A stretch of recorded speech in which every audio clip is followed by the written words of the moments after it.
Well, hey everyone, Legoshi the Gamer here, and today I have a very special video for you guys today. As you can see right here, I just got a Nintendo Switch 2. Very cool, you guys. It is very cool. Not only that, but I have my old Switch 1 with me right here, and I'm going to be doing a side-by-side comparison between the two to showcase, the differences. So, anyways, let's start with the biggest, figuratively and literally, change is that, of course, the size. This is the size of the original. This is the size of the Switch 2. As you can see, it's much bigger in comparison and all stuff. Not only that, but the screen is also bigger too, which that is pretty cool. Now, another thing about them is, of course, let's take a look at the Joy-Cons. As you can see with Switch 1, this is what the Joy-Cons look like and all that stuff. And how do you take them off exactly? Well, like this. Yeah, it has like the whole like sliding rail thing. Yeah, I don't really know what this is, but yeah. But to put the Joy-Cons on and all stuff, all you just have to do is this. Now, compare that to Switch 2, which, as you can see, it has a quite different mechanism for it. It's this. So a cool thing is that the things, if I remember correctly, are actually magnet powered, and I'll soon get to the reason why, if I remember correctly. But if I remember correctly, the buttons right here, the SL and SR, the SL and SR buttons are steel. They feel like steel because that's how they connect to the Switch 2. And do you want to see how it does it? It makes a really satisfying snap. There we go. So yeah, it's much easier to get on. Not only that, but these magnets are strong. There are some very strong magnets to the point where even if you try to pull them off as hard as you can, they won't come off. They'll stay on. And as I just showed, all you just have to do to get them off is this. Now, speaking of which, with the whole Joy-Cons and all that stuff, let's take a look at the Joy-Cons. Obviously, as you can see, 2's is much bigger compared to 1's and all that stuff. And there's also some other changes with the Joy-Cons and all that stuff.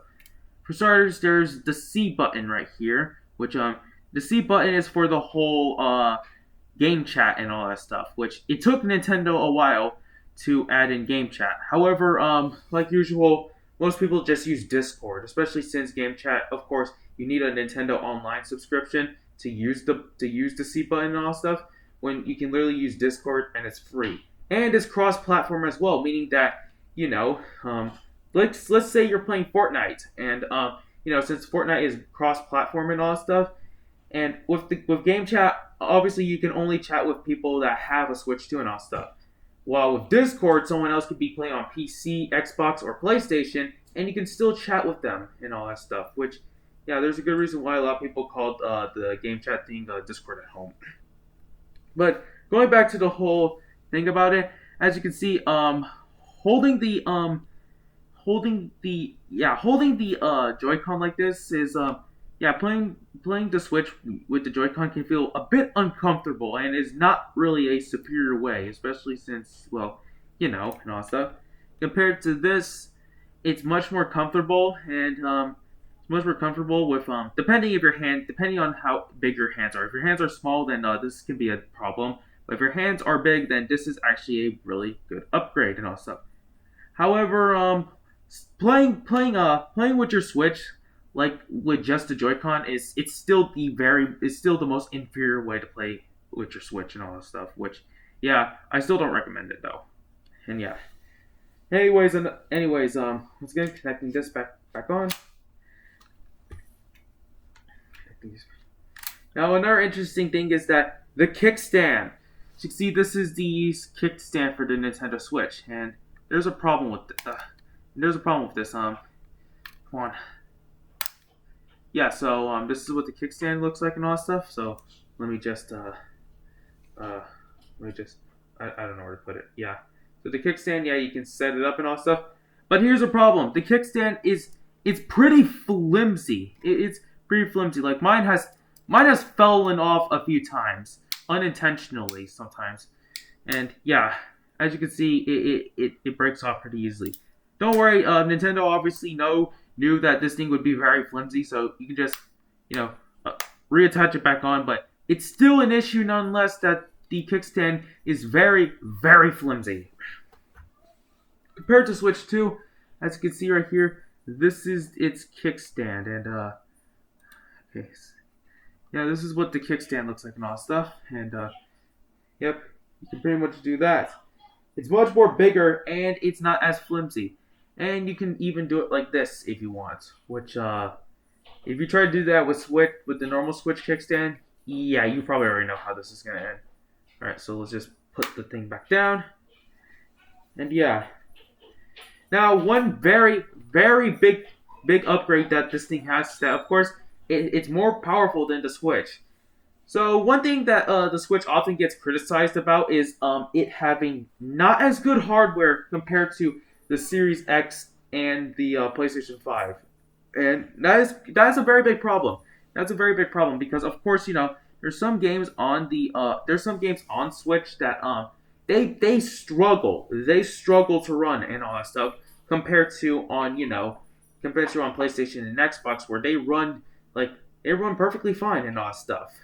Which, yeah, of course, Switch 2, because of it having much more power and all that stuff, and being a 4K console and all that stuff, it solves that problem entirely. Now, here's something cool that I want to show you, so guys. Okay, so I just gotta make sure I turn on my Switch, and let's just go. Let's just go to the eShop real quickly.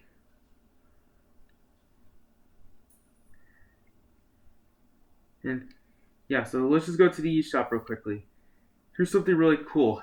Here's something really cool that I want to show you guys. Watch. And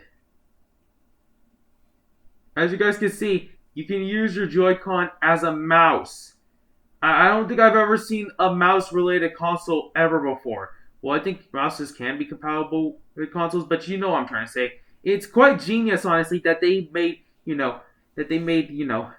basically used the capabilities of a computer mouse for a console, which it's quite cool. Did Nintendo really need to do this? No, not really, but it's still really cool nonetheless. Would I ever use this? Probably not. Who knows? But if you're interested in this, then that is cool. That is really cool. And yeah, you guys, that's pretty much most of the comparisons and all stuff. And of course, normal Switch 1 does not have the mouse capabilities and all that stuff.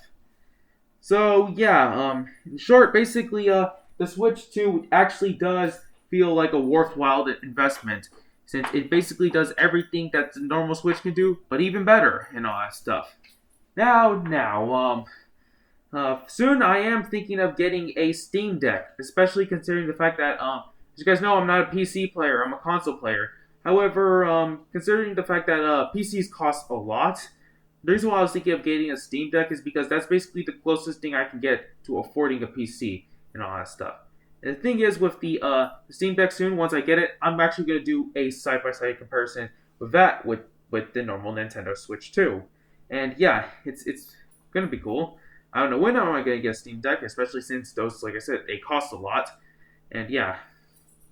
Oh my god, I almost forgot. One more thing that the Switch 2 does a lot better than the Switch 1, more correctly, is that, as you guys know, the Switch 1 has its storage is not the greatest. It doesn't store that many games and all that stuff unless you get an SD card.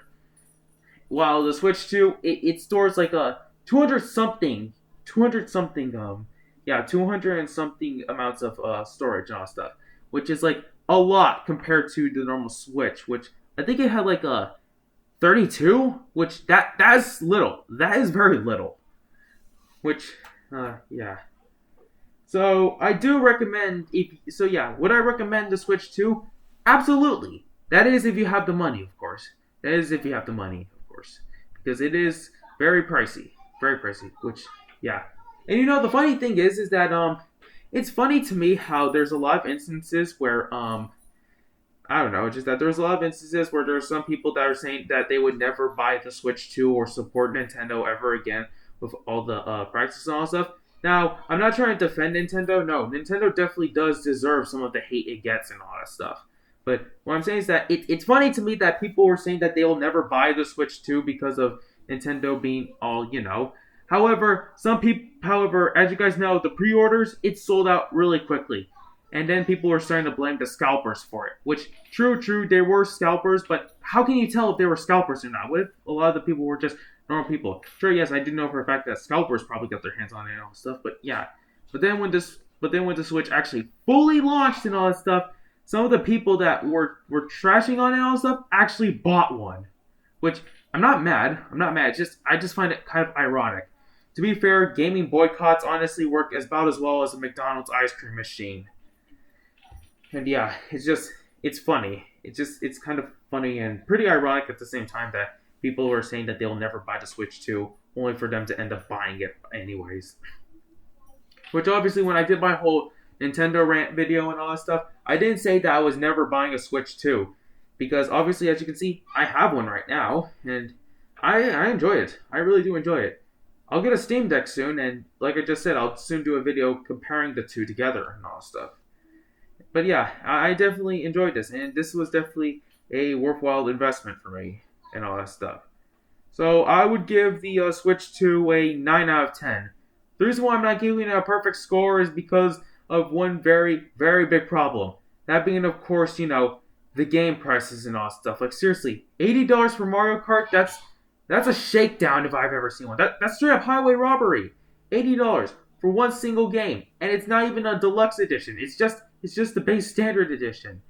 And considering the fact that soon Nintendo is probably going to add free updates and DLC and free updates and paid DLC and all that stuff, it's just a shakedown. It just feels like highway robbery. And yeah.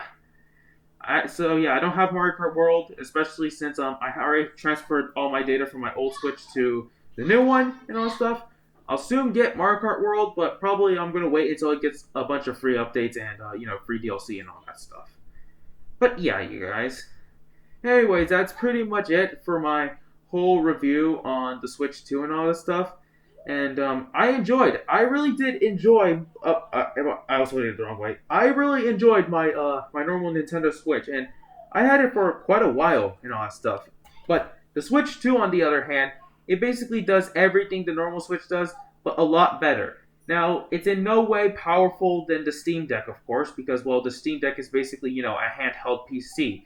So of course, a handheld PC is going to perform a lot better than this. Especially since from what I've heard, this is the Switch 2, from what I've heard, apparently its hardware is stronger than a PlayStation 4's hardware, but weaker than the Series X's hardware. Which, it does make sense, I guess. But, yeah. Anyways, you guys, I really do hope you enjoyed this video and all that stuff, and I definitely am going to enjoy messing around with my Switch 2 and all that stuff. I just hope there's no Joy-Con drift. I really hope there's no Joy-Con drift. Because, oh my god, I hate Joy-Con drift. I've experienced Joy-Con drift, and it is one of the most annoying things I have ever experienced. Before I close the video off, if anyone doesn't know what Joy-Con drift is, which I think most of you guys probably do, but for anyone who was lucky enough never to get Joy-Con drift, it's when, when you're just, not moving any of the joysticks on the thing, and it just moves the thing, it just moves automatically and all that stuff, and you're not even touching anything. It's just moving by itself, which, as I said, it can be very, very annoying. So I'm really hoping this doesn't have Joy-Con drift.